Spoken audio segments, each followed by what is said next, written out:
India में एक YouTuber हैं ध्रुव राठी हाफिज़हुल्लाह ताला मिनल जिन्नति वन्नास। अल्लाह ताला उनकी हिफाजत फरमाए और उनके लिए सच्चाई का रास्ता जो है वो आसान कर दे। आमीन। तो राम राम जी, आपने जो ये अभी वीडियो क्लिप देखी है, एक पाकिस्तानी मौलाना है जो कि ध्रुव राठी के सपोर्ट में वीडियो डाल रहा है। हमें यह बात समझ में नहीं आ रही है कि जो पाकिस्तान जो कभी इंडिया का भला नहीं चाहता, ना ही कभी इंडिया के अच्छा सपनों में भी सोच सकता, वह इस ध्रुव राठी के सपोर्ट में वीडियो क्यों डाल रहा है। अब समझदार समझ गए होंगे कि समझदार के लिए इशारा ही काफ़ी होता है। लेकिन इस दोगले ध्रुव राठी का कहना है कि यह किसी भी पॉलिटिकल पार्टी को सपोर्ट नहीं करता है। लेकिन आप सबकी जानकारी के लिए बता दूं, यह ध्रुव राठी आम आदमी पार्टी का कार्यकर्ता यानी कि एडिटर भी रहा है और अब कांग्रेस का फंड खाकर बीजेपी के विपक्ष में वीडियोस डाल रहा है। जितनी मोदी ने अब तक रैलियां नहीं निकाली होंगी, उससे ज़्यादा तो इसने अब तक मोदी के अगेंस्ट में वीडियोस निकाल दी हैं। बहुत सुनने को मिलता है भारत माता की जय, मगर ये भारत माता है कौन? ये है क्या? और हमें एक बार फिर इन हिंदुत्ववादियों को बाहर निकालना है। कांग्रेस जो कि योग के खिलाफ है, कांग्रेस जो कि हमारी मातृभाषा जिसमें हमारे वेद और पुराण लिखे गए हैं संस्कृत, उसके खिलाफ है। कांग्रेस हमारी भक्ति यानी कि हमारे तीर्थ स्थल और हम हिंदुओं को एक साथ जोड़ के रखते, प्रेम से और आस्था से जोड़ के रखे उन मंदिरों के खिलाफ है। हम हिंदुओं की गीता के खिलाफ है। उन जवान जो कि देश के बॉर्डर पर खड़े होकर जी जान निछावर कर कर अपना बलिदान दे रहे हैं, उन शहीदों के खिलाफ है। हमारे प्रभु श्री राम के होने का प्रमाण राम सेतु के खिलाफ है। लेकिन मुझे एक बात समझ में नहीं आती कि मैं एक भारत का हिंदू नागरिक होते हुए किस वजह से कांग्रेस को सपोर्ट करूं, और वह कौन से हिंदू हैं जो यह सब बातें जानते हुए और देखते हुए भी उस पार्टी को सपोर्ट करते हैं। अगर आप इस टाइप के लोगों में से हो जो प्रधानमंत्री मोदी को अपना भगवान मानते हैं, वो भगवान है हमारे, हम उनकी पूजा करते हैं, या फिर आप इस टाइप के लोगों में से हो जिन्हें लगता है कि मोदी जी ने किया है तो कुछ सोच कर ही किया होगा, आप अपना दिल ऑलरेडी मोदी जी को दे चुके हो। मोदी हमारा पति, हमारा भाई, हमारा बाप, हमारा गुरु है। मोदी ने देश के लिए किया ही क्या है। तो हाँ, आपकी जानकारी के लिए बता दूं, राम मंदिर हिंदुओं के लिए यह सबसे बड़ा अवसर और सबसे अच्छा ही किया है जो किया है। राम मंदिर के लिए 1949 से ना जाने कितने युवा और कितने व्यक्तियों ने अपना बलिदान दिया, परंतु राम जी अयोध्या में जहाँ पर उनका जन्म हुआ, जहाँ पर उनका खुद का महल था, वहीं पर वह एक तंबू में रहा करते थे। लेकिन 2019 9 नवंबर को कोर्ट के जरिए फैसला आया और वहां पर राम मंदिर के लिए तैयारियां शुरू की गई। इस प्रकार बताऊंगा तो शायद बहुत बड़ी वीडियो बन जाएगी। अब आपको शॉर्ट में बताता हूं। CAA लागू किया, नई शिक्षा नीति लाए, धारा 370 महिलाओं को खुले में स्वच्छ से मुक्त करवाया, संसद में 33% महिलाओं को आरक्षण, गरीबों के सर पर छत, आयुष्मान भारत, भ्रष्टाचार मुक्त, इस तरह के कई चीजें मोदी लेके आए, परंतु देखते हुए भी लोगों की आंखों पर पर्दा है। और मैं साइड में स्क्रीनशॉट या लिख दूंगा, आप स्क्रीनशॉट ले लेना और पढ़ लेना कि मोदी ने देश के लिए किया ही क्या है। नरेंद्र मोदी ने 2019 में भारत देश के लिए कुछ ऐसा किया जिसके कारण आने वाली पीढ़ियां उन्हें सदियों तक याद रखेंगी। सोचो कि आप खुद के ही देश में, खुद के ही देश के एक बड़े हिस्से पर तिरंगा फहराने से डरो। सोचो कि अगर भारत की सरकार देश की भलाई के लिए एक कानून बनाए, लेकिन वो कानून देश के एक बड़े हिस्से पर लागू ही ना हो पाए। कुछ इसी तरीके से आर्टिकल 370 हमारे देश के एक बड़े हिस्से यानी कश्मीर को देश से अलग करने का काम कर रही थी। आर्टिकल 370 ही टेररिस्ट्स को वो कॉन्फिडेंस दे रही थी कि वो आम लोगों को डरा सकें, उन्हें धमका सकें।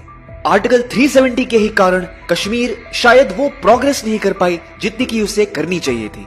Article 370 was making our nation weak. 2019 में नरेंद्र मोदी ने आर्टिकल 370 को हटाकर इस भारत भूमि को जोड़ने का काम किया। It was a step to make our nation stronger. कुछ लोगों ने तो ये भी बोला कि नरेंद्र मोदी अगर 10 दफा भी प्राइम मिनिस्टर बन जाएं, तो वो आर्टिकल 370 नहीं हटा सकते। But Narendra Modi went ahead and shut them all up. जो लोग नहीं चाहते कि नरेंद्र मोदी फिर से इस देश के प्राइम मिनिस्टर बने, वही लोग हैं जो पीओके और अक्साई चीन को भारत का हिस्सा नहीं मानते। ये वही लोग हैं जो नहीं चाहते कि भारत एक सुपर पावर नेशन बने। But just like always, Modi will win again in 2024 and make India the strongest nation in the world. Ram मंदिर बनने से बहुत नाराज है।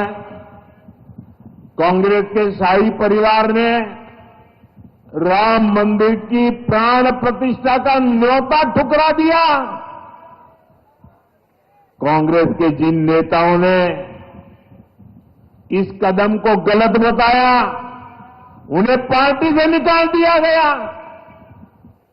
और एक आध दो जो अगर वहां पहुंच गए प्राण प्रतिष्ठा में, प्रभु राम के चरणों में सर झुकाया, तो उनको 6 साल के लिए पार्टी से निकाल दिया।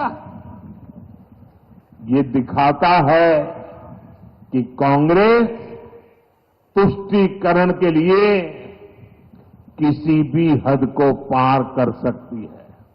22 जनवरी श्री राम मंदिर अभिषेक समारोह, जो कि पूरे भारतवर्ष के लिए बहुत गर्व की बात थी। सबको इनविटेशन दिया गया, लेकिन कांग्रेस ने राम मंदिर का इनविटेशन ठुकरा दिया गया। अगर आप हिंदू धर्म में आस्था रखते हैं, तो क्या आपको ये लगता है कि कांग्रेस में सर्वाइवल मुश्किल है? सर्वाइवल है ही नहीं। इससे ये हर बार कहा जाता था कि तुम बहुत हिंदू करती हो। मैं लगातार ये रहती थी तो मुझे कहा जाता था कि तुम बहुत हिंदू हो, तुम बहुत अपने धर्म के लिए बोलती हो। और जब कांग्रेस के वर्कर्स ने इस चीज पर आवाज उठाई, तो उन कार्यकर्ताओं को कांग्रेस पार्टी से निकाल दिया गया और कहा गया कि अगर हम राम मंदिर अभिषेक के लिए जाते हैं, 140 करोड़ भारतीय लोग कांग्रेस को इस गलती के लिए कभी माफ नहीं कर पाएंगे। कांग्रेस के पूर्व नेता प्रमोद कृष्णन ने अपने हाल ही के इंटरव्यू में बताया कि राहुल गांधी नहीं चाहते थे कि किसी भी कीमत पर राम मंदिर बने। जब राम मंदिर का फैसला आया, राम मंदिर बनना शुरू हुआ, उसके बाद राहुल गांधी जी ने अपने नजदीकी लोगों की एक बैठक में अमेरिका के रहने वाले अपने एक शुभचिंतक के कहने पर, इशारे पर, सलाह पर यह बात कही थी कि अगर हमारी सरकार बनती है तो हम सुपर पावर कमीशन बना करके राम मंदिर के फैसले को पलट देंगे। चलो तो मेन बात पर आते हैं। मेरे को किसी पार्टी से हेट नहीं, ना ही किसी पार्टी ने मेरे को कोई फंड दिया है, लेकिन जो भैया सही है जो सही है और जो गलत है जो गलत है, तो हम सही के साथ ही खड़ा रहना पसंद करते हैं। मेरे को प्रॉब्लम है उन हिंदुओं से जो सब कुछ जानते हुए भी अनदेखा करते हैं। सब कुछ उन्हें पता है, फिर भी पता नहीं इस पार्टी को क्यों ही सपोर्ट करते हैं। और ध्रुव राठी, तुम कन्हैया लाल पर भी वीडियो बना सकते थे, उस पर भी मिलियंस में व्यू आते, लेकिन नहीं, क्योंकि उसके लिए कहीं से फंड नहीं मिला ना। और तुम्हें भी पता है कि तुम्हारा घर सच से नहीं फंड से चलेगा। चलो जाते जाते थोड़ा एक बात पर ध्यान देना। गॉडसे ने एक आदमी को मारा, कसाप ने 257 को मारा, राजीव गांधी ने 17,000 सिक्कों का नरसंहार करवाया, इंदिरा गांधी ने 5,000 साधुओं को मारा और नेहरू और जिन्ना ने 40 लाख हिंदुओं को मारा। उसके बाद भी अंधभक्त बीजेपी को वोट देने वाले नहीं, एक परिवार की गुलामी करने वाले अंधभक्त हैं।